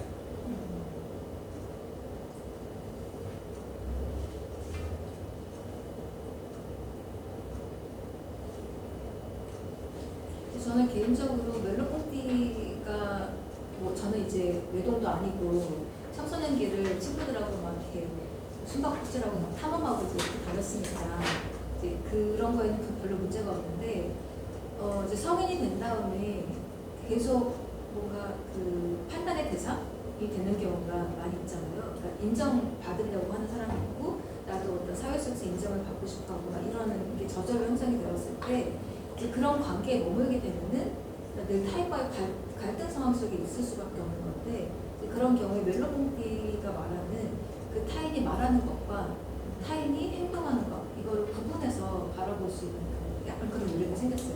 얘가 나한테 모진 말을 하지만 하지만 얘 행동을 보면은 이 말이 그러니까 표피적인 의미가 있고 그 안에 감춰진 의미가 있을 때 감춰진 의미까지 읽을 수 있는 약간 멜로봉디거든요. 이런 방식으로. 그래서 이 갈등 상황이라고 하는 게 말을 의식이라고 연결하니까 얘는 머릿속에 그런 생각이 있으니까 저런 말을 하는 거야. 얘는 머릿속에 그런 생각이 있으니까 나를 무시하는 거야. 이렇게 되면은 그냥 의식 간의 갈등으로 생길 텐데 이렇게 관찰하는 거죠. 얘가 그 말을 하는데 맥락도 살펴보고 얘가 그 말을 할 때의 어떤 태도 뭐 이런 것들을 같이 종합적으로 보는 거예요. 그러면 단순하게 갈등과 투쟁이랑 거기서 약간 해방될 수가 있거든요. 그런 것들이 좀 저한테 도움이 돼요. 그럼 그거는 인식에 더 가까울 수 있는 거 아닐까? 저는 여기 뒤쪽에 인식하는 일종의 심리적 5번 공감에 의한 소통에서 타자들이 경험하는 것을 인식하는 것이 아니다.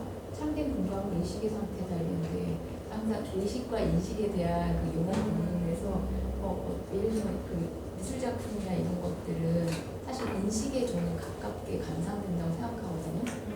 그래서 지금 타자에 대해서 그러니까 의식 상태로 이제 공감해야 된다라는 주장이 있는데 그 어떻게 보면 관찰은 인식에 가까운 것이 아닐까라는 타인의 몸짓이나 태도나 이런 것들을 볼 때는 이런 기존 내가 갖고 있는 어떤 선입견적인 의식 이런 게 아니라 인식으로만 가능한 게 아닐까라는 생각을 하면서 이것을 어떻게 선생님한테 질문을 할까 이렇게 고민하고 있었는데 일단 의식이라고 하는 것이랑 인식이라고 하는 게 좀 어려운 단어긴 한데 인식은 잘 대답하기가 쉽지가 않아요. 인식은 어쨌든 제가 이렇게 읽은 책에 의하면 감각적으로 정신과 물질적인 모든 상태를 종합적으로 그냥 받아들이는, 반응적으로 받아들이는 그런 거라고 생각하거든요. 의식은 기존의 어떤 내가 그 기억의 쌓임에 의해서 종합적인 판단을 하는, 근데 인식은 그런 어떤 선입견 없이 감각적인 것이 아닌가. 그래서 그것이 더 중요하다라고. 선생님 말하는 거는 인식보다는 약간 그 지각이나 통각이랑 좀 비슷한 거예요. 그러니까 퍼셉션이나 이제 철학에서는 아페셉션이라고 해서 통각이라고 해서 이거는 내가 알고 있는 지성적인 능력을 사용해서 아는 게 아니라 뭔가 약간 감으로 안다? 이런 거. 그러니까 감으로 느낀다? 이제 이런 것도 가까운 거죠. 근데 저도 미술작품을 볼 때, 저도 미술작품을 보면서 저한테 뭐가 확장된다고 하는 걸 느끼는데, 근데 내가 머리로 이해하려고 하는 게 아니라 이렇게 상상을 해요. 저 사람이 그림을 그릴 때, 저 사람이 작품을 만들 때, 왜 저 색깔을 칠하려고 했을까? 내 상태가 무엇이었을까? 뭘 보여주고 싶었을까? 이렇게 그 사람한테 이제 그 중심적으로 옮겨가지고 이해하려고 노력을 하거든요. 그거는 지성에 의해서 만들어지는 방식은 아닌 것 같아요. 그럼 그런 상태를 의식으로 보신다는 거죠. 그렇게 그 사람에게 약간 공감을 하기 위한 방식으로서. 그렇죠. 의식은 인식은 아닌 것 같아요. 아까 말씀하신 지각이나 통각에 가까운 것이 제가 말하는 게 그거에 가깝다고 했는데 그걸 인식이라고 말할 수 없는 것 같아요. 저도 잘은 딱 떨어지게 대답은 못 해드리겠지만 일단은 낯선 것에 대한 호기심, 낯선 것을 알고자 하는 욕구 이런 것들이 좀 있다고 보거든요. 이미 내가 숫자를 알고 있어. 숫자를 알고 있는 상태에서 더하기 빼기 뭐 나누기 이런 건 이제 알고 있는 걸 가지고 그 안에서 응용을 하는 거잖아요. 그게 아니라 전혀 다른 어떤 글자를 내가 발견을 한 거야. 그럼 이제 이게 뭐지? 라고 이제 궁금하게 하는 거. 이거는 인식이랑 좀 다르지 않을까 생각합니다.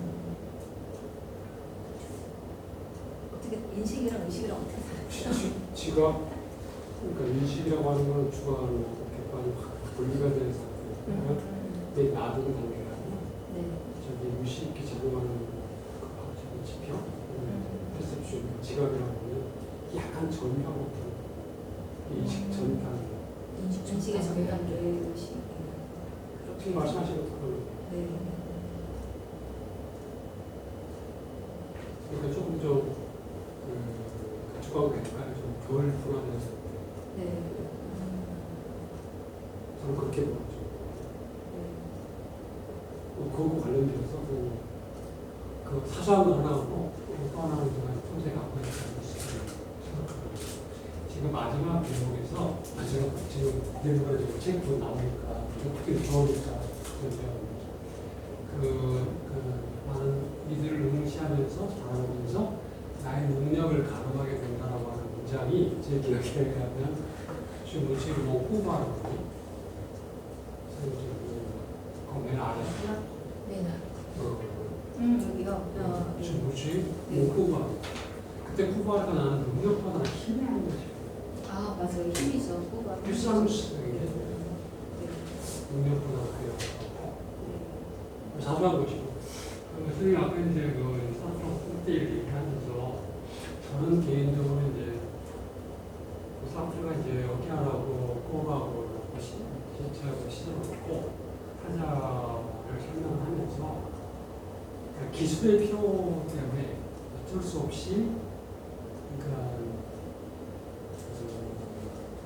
타자를 때로는 대상으로, 그러니까 시선의 대상으로, 때로는 시선의 주체로 이렇게 설명을 했는데 제 생각으로는 저기 존재감을 꼼꼼하게 보게 되면 그러니까 그 둘이 그러니까 나와 타자란 쌍둥이처럼 소위 말하는 넷상스 주물 그러니까 쌍둥이처럼 이렇게 태어난다고 생각하거든요. 그렇다 보면 그런 설명이 되기 전의 상태는 양화타자가 소위 말하는 공현전을 하는 거죠. 공현전을 하는 거고 그 상태에서는 그 어떤 힘의 어떤 정수가 누구한테도 가지 않은 상태, 즉 뉴트럴한 상태.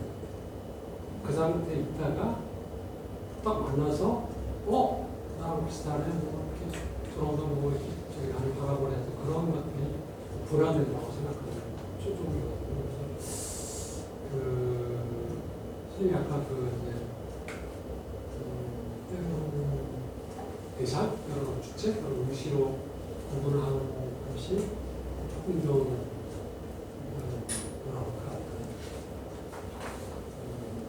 체험에 있어서는 체험하고 그걸 기술하는 과정에서 사업주가 구입하는 어떤 테크닉이 안 된다는 생각이 또 하나는 우리 컴퓨터들이 되게 있는 거냐면 그렇다면 생각하는 인터스피리티 그러니까 상호 주체성적인 입장에서 공존을 한다면 현실에서 발생되는 갈등, 투쟁 이런 걸 어떻게 생각하냐는 거예요. 즉, 홈티 철학에서 과연 갈등이나 그 투쟁이라고 하는 것이 기입되게 되는가. 저는 물론 제가 잘 못 봤을 수도 있고 아니면 좀 부족하게 봤을 수도 있는데 제가 꼭지를 두고 가시고 얼마나 전에 기억하신 스님하고 얘기하다가 심사위원 중에 한 분이 그렇게 물어봤다는 거예요. 한국은 지금 분명할 건데 꼭지적인 생각을 갖고 있으면 이걸 어떻게 설명하냐. 그러니까 저는 그래서 그 지점이 항상 좀 애매한 부분을 생각을 좀 듣고 싶어요. 그래서 아까 제가 말씀드릴 때 뽕띠가 셜러가 말하는 타인을 직접적으로 경험을 했을 때 어떤 감정을 동원을 해야 되는데 그런 부분을 이야기하지 않고 넘어갔다. 그래서 뭔가 아쉬운 점이 있다 이렇게 말씀드렸잖아요. 이제 뽕띠는 타인을 바라볼 때 그냥 타인을 바라보는 게 아니라 타인의 세계를 바라보는 거예요. 그러니까 예를 남한이랑 북한이랑 갈등이라고 한다면 저 김정은과 윤석열의 갈등이 아니라 남한이라는 체제, 북한이라는 체제, 세계 속에 있는 사람은 그 세계를 주변에 둘러싸고서 그 세계를 경험하고 그 세계가 전부 다라고 생각을 할 텐데 이 두 세계가 어떻게 만날 수 있는가 이런 가능성을 생각을 하는 거거든요. 그리고 메르포트는 선생님도 아시겠지만 해결주의자라서 반증법적인 거를 늘 이야기를 하거든요. 그러니까 이 A 세계와 B 세계가 얘가 이기느냐 얘가 예릅수하냐 얘가 예릅수하느냐가 중요한 게 아니라 제3의 세계가 나올 수 있는 가능성이 있다고 보는 거죠. 그러니까 A라고 하는 사람이 갖고 있는 세계가 있고 B라는 사람이 갖고 있는 세계가 당연히 있을 수 있을 거 아니에요. 그랬을 때 얘네 둘이 갈등이 있을 수 있어. 그렇다고 해서 이 A와 B를 넘어서는 어떤 다른 세계가 생성될 수가 없어라고 하는 가능성이 없는 건 아니야. 이것까지 보는 거죠. 그래서 그렇게 바라보지 않을까 싶어요.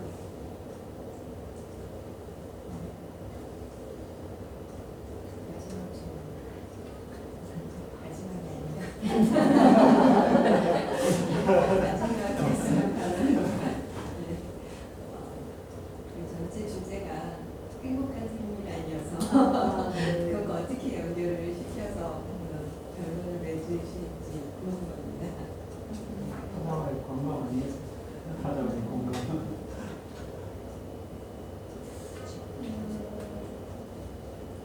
행복한 것과 관련해서 일단 내 세계가 혹은 내 마음의 상태가 더 풍요로워진다면 넓어진다는 거니까 지편이 그게 행복한 상태 아닐까요?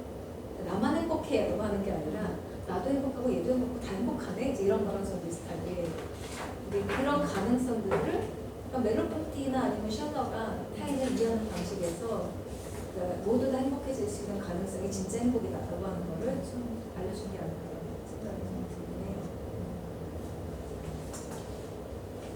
저는 IT 쪽에서 일하는데 이제 AI가 감정을 원래는 못할 거다라고 하는데 감정까지 이입이 돼서 그것까지 해주는 AI가 나왔잖아요. 네. 근데 거기서 못해주는 거는 이제 사람과 사람의 연결성을 만들어주는 것이다라는 최근에 읽은 책에 나와서 저는 굉장히 공감해서 그 주제가 오늘 처음 작성을 해봤는데 사실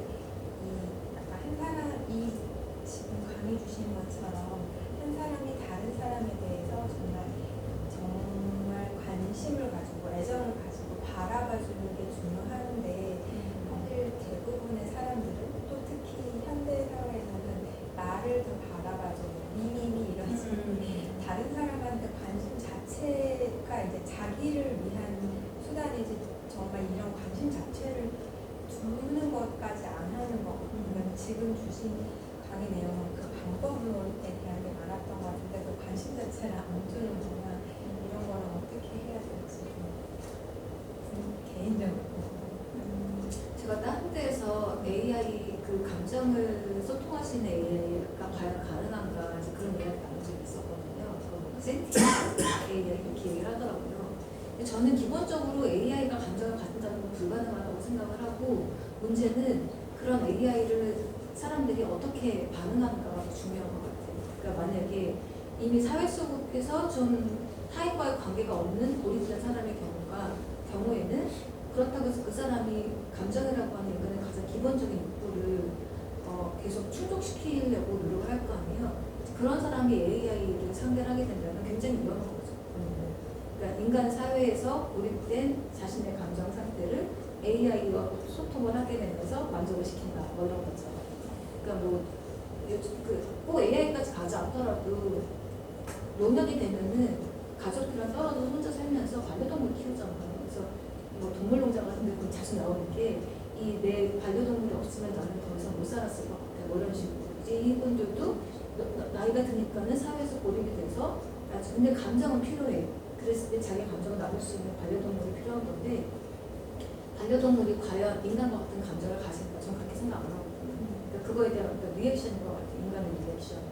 그랬을 때 AI도 비슷한 거라고 보는데 이제 그때 중요한 거는 기존에 있는 어떤 베이스가 인간이 고립돼 있는가 아닌가라고 하는 게 굉장히 중요한 것 같거든요. 만약에 고립돼 있지 않다면 AI와 뭐 필요한 이야기를 나누는 것도 상관이 없을 것 같긴 해요. 제가 이제 그때 대화를 상상했던 게 가령 이제 요양원에 이 노인들이 다 자기의 반려 로봇을 하나씩 갖고 있어. 그런 다음에 내 반려 로봇이 네 거보다 더 내 마음을 잘 읽고 이런 식으로 서로 인간과 인간 사이 소통도 하면서 반려 로봇이랑 소통을 한다는 거죠. 이제 그러면 그 상태는 괜찮은 것 같아요. 근데 그게 아니라 이 노인들이 다 각자 고립된 공간 속에 있으면서 오로지 AI하고만 유일한 소통을 가지고 감정을 소통을 해. 이런 게 좀 위험한 상태라고 보거든요. 저는 이제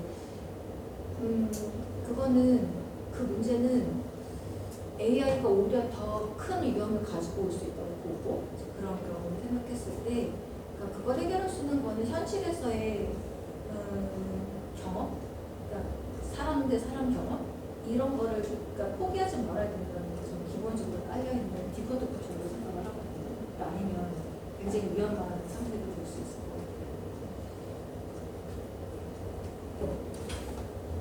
그래서 이제 저는 온라인 소통보다 이렇게 오프라인 강의를 마지막 장에서 네.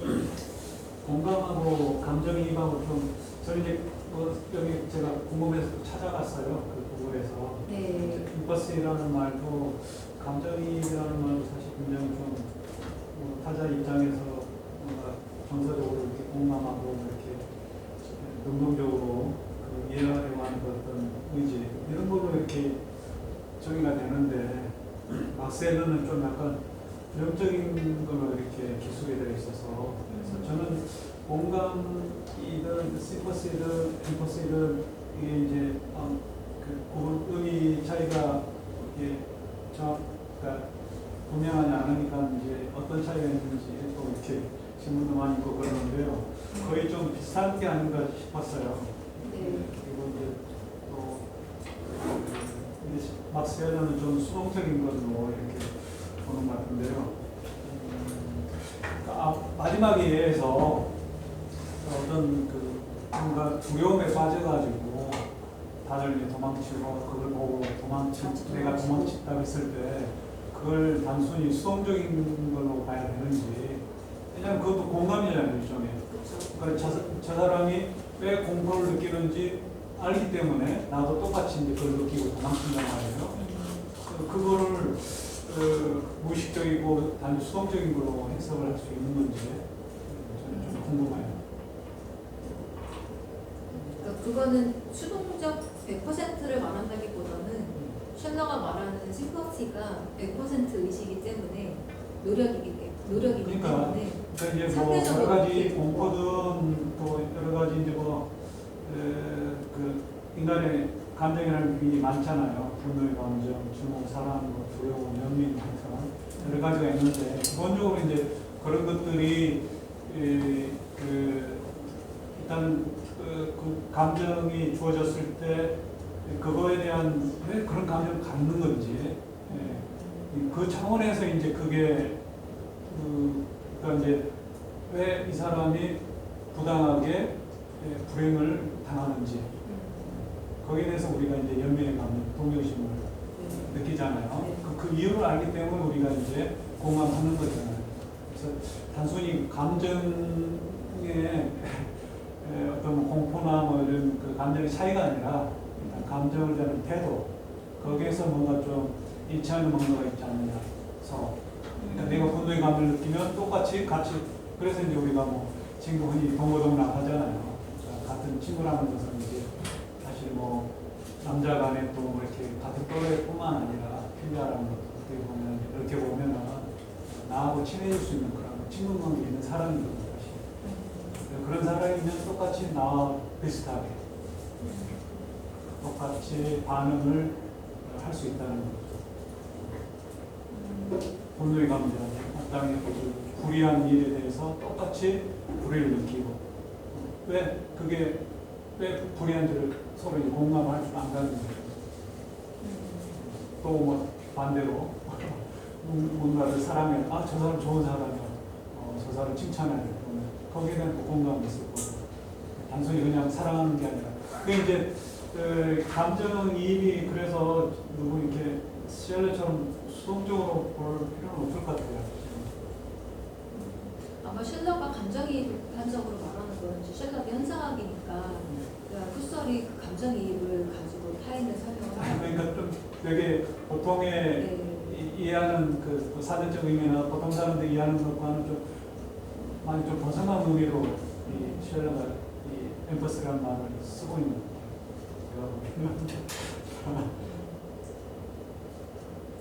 뭐 철학자들이 개념을 만드는 순간부터 뭔가 상식으로 우리가 알고 있는 거랑 좀 별도로 독특하게 자기 개념을 꾸리기 때문에 그런 데서 우리가 이해하기가 좀 쉽지가 않아요.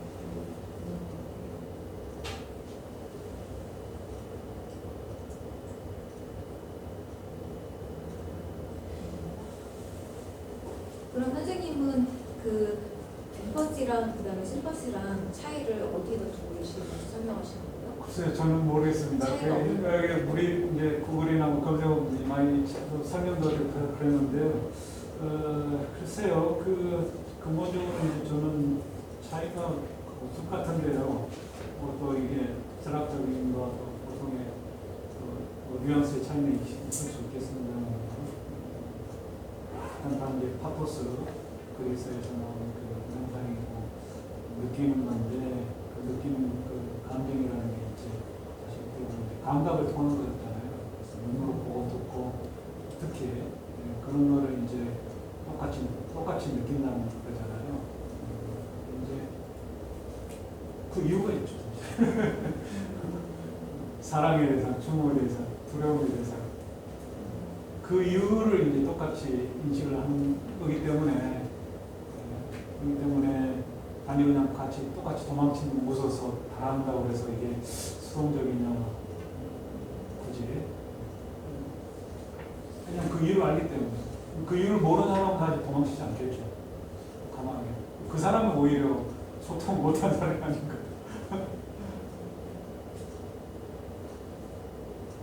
그러니까 이제 그 소시오패스 같은 사람들 초상집 가가지고 웃고 떠들고 그런 사람들 반대로 행동하는 사람들. 근데 제가 그 대학교 때 언도권은 아니었지만 그거는 이제 어떻게 보면은 그 느끼는 게 아니라 이제 반대로 느끼는 거죠. 반대로. 네, 그때 이제 시위를 막 주도해서 나가는 건 아니지만 그때 그 경험을 해보면 물론 이제 그 시위할 때 대표 앞에 나서는 친구들은 이념적으로 딱 자기의 생각이 뚜렷하게 있어요. 근데 저는 나갈 때 이제 그런 입장이 아니었기 때문에 그 약간 전후에 동지애 같은 게 있어가지고 그러니까 얘가 위협을 당하고 뭐 이럴 것 같아. 그럼 내가 참을 수 없겠다. 그러니까 저 상대방의 적을 상대로 싸우는 게 아니라 나 같은 친구들이 위험에 빠지는 거를 내가 볼 수가 없어가지고 같이 뛰어드는 경우가 많았었거든요.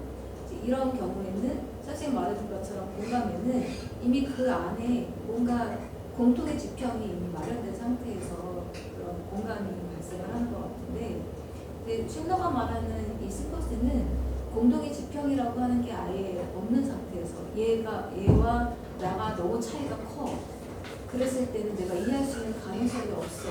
내가 이해하려고 노력을 해야만 돼. 이런 경우를 말하는 게 아닐까 싶긴 해요. 아까 제가 뭐 금수저랑 흑수저 얘기한 것처럼 그 둘 사이에서는 임퍼스가 있을 수 없잖아요. 아예 경험 자체가 다르고 자라온 환경이 다르기 때문에, 세계가 다르기 때문에. 그럼에도 불구하고 타인으로서 관계를 맺기 위해서는 어떤 다른 노력이 필요한데 그런 거를 심퍼스라고 말하고 싶었던 게 아닐까. 제가 알기로는 그 엠퍼시가 원래 있었던 단어고 심퍼시가 새롭게 사회가 너무 복잡해지니까 새롭게 나오게 된 단어라고 알고 있어요.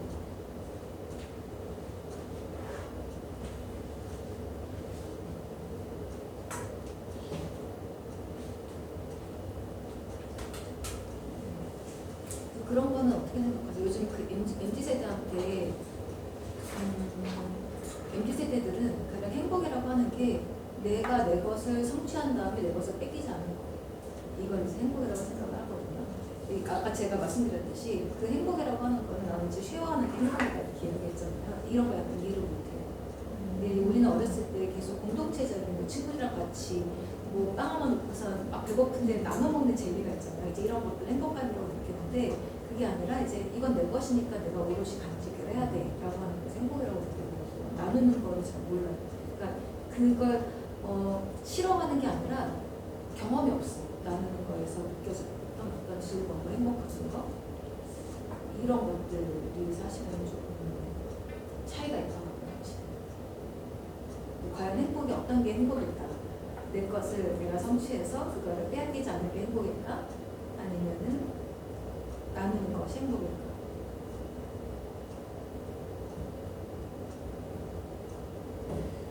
기본적으로 교육받고 있는 상태에서 이렇게 단일적으로 평가할 수 없는 것 같아요.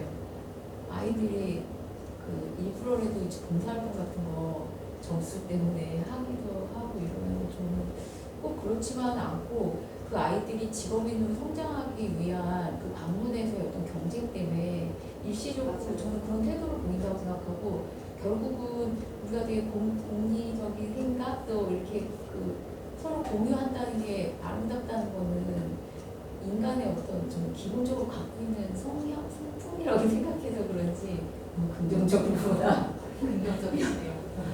저는 심지어 말도 나눈다고 보거든요. 네. 그러니까 말을 한다는 거는 서로 말을 나누는 거잖아요. 근데 젊은 세대들은 말을 나누는 것도 불편해하죠. 네. 그런 게 정말 그 쉐어의 경험, 나누는 경험이 네. 많이 없다라고 하는 거를 느끼죠. 단지 뭐 재산을 나누는 게 네. 아니라 말도 나누고 뭐 감정도 나누고 되게 많이 나누잖아요. 자녀를 키우는 입장에서 그래도 그렇게까지 저는 일시적인 현상 같은 느낌이 있어요. 오히려 더 똘똘하게 어떻게 더 좋게 나눌 것인가를 더 고민한다고 저는 보거든요. 그러니까 그 나눔에 있어서의 또 갈등이 있잖아요. 무엇이든 공유할 때도 수다를 떨더라도 그 방식 이런 것들에서 뭐 서로를 존중함이 떨어진다든지 이런 거에서 저는 좀 더 한 단계 그 해겔처럼 발전론자는 아니지만 어쨌든 그래도 저는 좀 더 고민을 많이 한다고 생각하는 쪽에 있어요.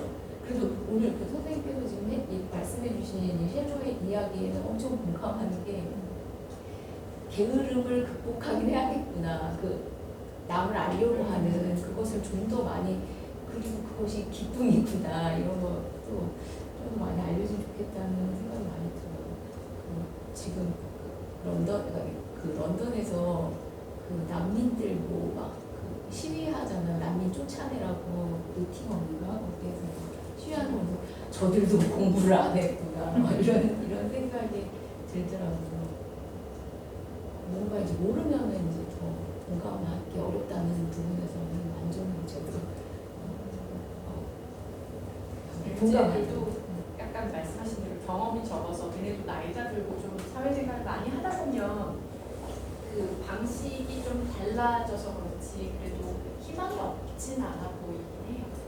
애들이 되게 합리적으로 그걸 추구하다 보니까 저희 입장에서 보면 뭘 저렇게까지 싶은 것들이 있는데 뭔가 조금 더 애들이 경험이 더 쌓이고 하면 뭔가 해결 이런 걸 애들이 똑똑해요 보면 그런 생각이 들어서 그렇게 이제 절망적으로 보는 거지. 반대편 생각해야 될 것 같아요. MZ세대 단점만 아니라 얘네 장점도 있고 또 MZ세대가 누구를 기성세대를 보고 자랐지 않습니까? 기성세대가 장점만 있는 것도 아니라 단점도 있기 때문에 마음하고 MZ들 이렇게 부정적인만 볼 수는 없고 그런 것 같아요. 어른들은 뭘 얼마나 잘했나. 그들이 보고다 우리가 잘하는 건데 그 보고 배우는 건데 많은 어떤 단점. 한국 사회의 가장 큰 문제를 불행하다고 생각하는 것 중에 하나가 비교하는 거. 끊임없이 비교한다는 그런 것이 가장 큰 문제가 아닌가. 뭐 그런 얘기를 다른 나라에 비해서 유독 그런 그 비교, 그게 불행하게 만든 요소라는 얘기를 많이 들었거든요. 저는 비단 MZ 중심이긴 하지만 MZ 젊은 세대 나이 많은 이슈는 아니지 않을까라고 생각이 드는 게 예를 들면 요새 성공하는 리더십에 예를 들면 정치적으로도 트럼프나 아니면 스타트업 같은 경우는 되게 제왕적인 리더십이 많거든요. 일론 머스크를 비롯해서 일론 머스크 워너비들이 한국에도 되게 많이 있고 그분들이 성공한 경험이 되게 많은데 지금 말씀하신 것처럼 트럼프도 그렇고 내 거를 지켜야 돼. 다른 사람은 왜 생각을 해야 돼?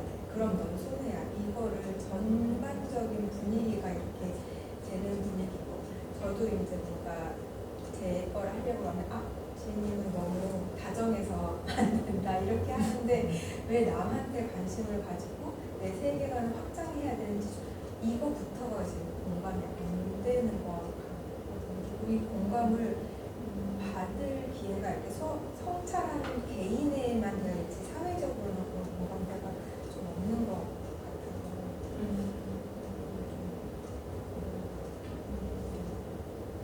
트럼프는 트럼프랑 머스크가 둘 다 공통적인 뭔지 아세요? SNS를 엄청나게 한다. 그러니까 그 사람들은 리얼한 어떤 사회성이 아니라 SNS 사회성에서 그 인기를 끌어모으는 것 같아요. 물론 이제 머스크가 갖고 있는 어떤 그 기업 경영의 장점이 있긴 하겠지만 그들이 워너비가 되는 거는 SNS가 영향이 큰데 SNS 사용하는 사람들을 보면은 지금 말하는 리얼한 관계성보다는 이제 홀로 있는 사람들이 많잖아요. 더 공감이 많이 되죠. 그래서 흔히 이제 SNS가 없었으면 트럼프가 대통령 후보로 나오지도 못했을 거라 이런 거예요. 딱 지금 두 사람 이야기하시는데 공통점이 딱 있었어요.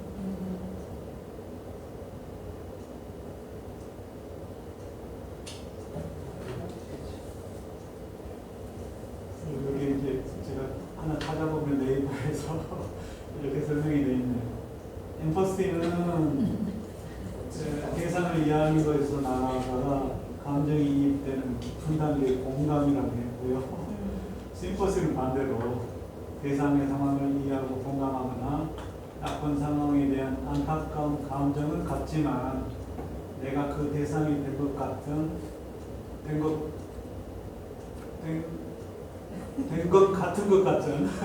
깊은 단계는 아닌 연민이나 동명의 감정. 그래서 누구의 그 죽음을 부고를 두고 조의를 표하는 건 이제 심퍼시다 이렇게 이야기했네요. 그러니까 좀 세우려고 이야기한 거하고 좀 반대 이야기 같기도 하고요. 어렵습니다. 그러니까 지금 말씀하신 것처럼 행복이라고 하는 거에 대한 정의가 우리가 어떻게 내려야 되는가가 중요한 것 같아요.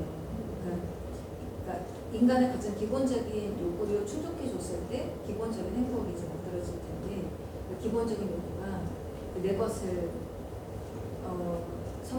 갖고 성공하는가 이게 행복인지 아니면은 지금 말하는 나누는 거 것이 행복인지라고 하는 그런 차이가 있을 것 같은데, 저는 예전에는 공리주의적인 방식이 아니고 점점 공리주의적인 방식으로 가고 있거든요.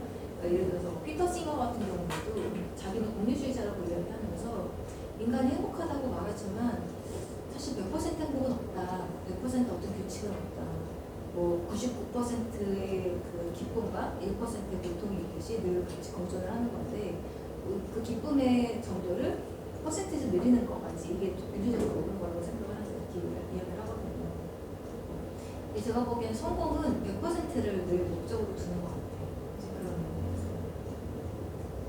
그래서 공유주의적인 방식은 아닌 것 같고, 그런 의미에서 이제 과연 그 행복의 정의를 인간의 가장 기본적인 욕구를 충족시키는 거를 행복이라고 했을 때, 그 인간의 가장 기본적인 욕구를 어디에 도입할 것인가, 이런 걸 이제 좀 생각해 볼 수 있어요.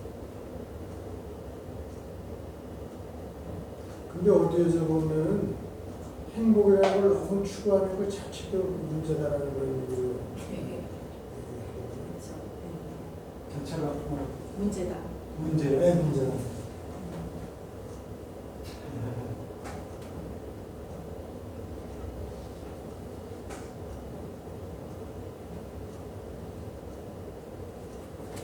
자, 그러면 오늘은 이걸로 저희 그 강의를 마치겠습니다.